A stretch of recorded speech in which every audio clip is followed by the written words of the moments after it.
Hello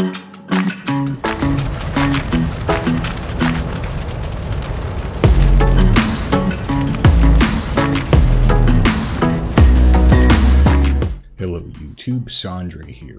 I recently did a poll on Twitter to find out what content you want me to make except for the videos that are already planned. The majority of you voted that I should continue making debunkings that are 5 to 15 minutes long, and so I will. I will also focus on making more documentaries because you guys seem to enjoy them. But honestly, I'm not getting quite the views that I would be satisfied with. And considering that I'm making content that most of my subs are voting for, I should be getting higher views than I'm getting. This tells me that you're probably just not notified of my content. So I'm gonna tell you, and I'm gonna keep telling you in future videos, click that fucking bell. Otherwise, YouTube may just not notify you of my content. Anyway, moving on. Today I'm gonna respond to a video that has been up for a while now on this website, and I'm sure someone else has debunked this at some point, but either way, I'm gonna take a shot at it. Basically, this guy argues that climate change graphs are dishonest. Let's take a look. Climate change alarmism is accomplished with visual tricks and deceit, and I'm going to show you how they accomplish it to create a false narrative that claims carbon dioxide is rising at crazy levels never before seen in the history of our planet. First, take a look at this chart labeled atmospheric carbon dioxide. This appears to show that CO2 is rising dramatically. It's already over 400 parts per million. Look at this chart. Starting in 1960, CO2 levels are very low. It looks like visually it's almost near zero, right? But now it's skyrocketing to the top right portion of the chart. It looks alarming, doesn't it? And this is what the climate change narrative is based on. Alarming deception in these charts. What if I told you that this was highly deceptive and visually dishonest? To see that, first take a look at the vertical axis on the left-hand side. Notice that it doesn't start at 0. It starts at 320 and goes up to 400. So what you're only looking at is actually kind of a zoomed in vertical section, almost a row of the chart. You're not seeing the real chart. Now, we're going to zoom it out for you and give the axis 0 to 400 so you can see where this chart actually rests on that entire axis, the full range of numbers.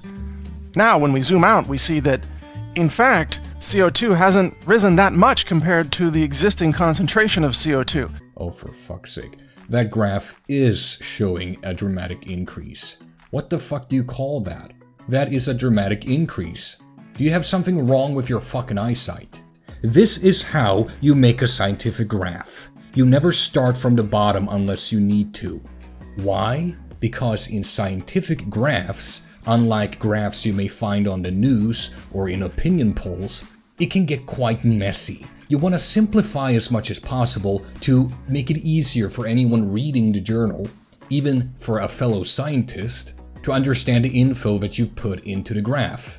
Here, the increase is what's relevant, not the total amount of CO2, hence it doesn't start from the bottom. Honestly, there are entire parts of courses in colleges and universities teaching their students specifically this important task, how to make a compact graph that fulfills the need of being informative yet simple to understand for a fellow researcher. This is not being dishonest, it's just standard scientific protocol. You fucking ignorant troglodyte. Here, let me give you an example to make this easier to understand because God knows you need it. Let's say that we have a graph here, starting from 0, as you wished for, showing the amount of deaths for 1 year compared to another year. The deaths in this regard is in traffic. Let's say in year 1, you had 8,000 deaths in traffic. And let's say that in year 2, you had 10,000 deaths in traffic. The problem of having this setup, starting from 0, instead of showing the relevant change, is that this is a pretty substantial increase, even though it doesn't quite look like it from this perspective.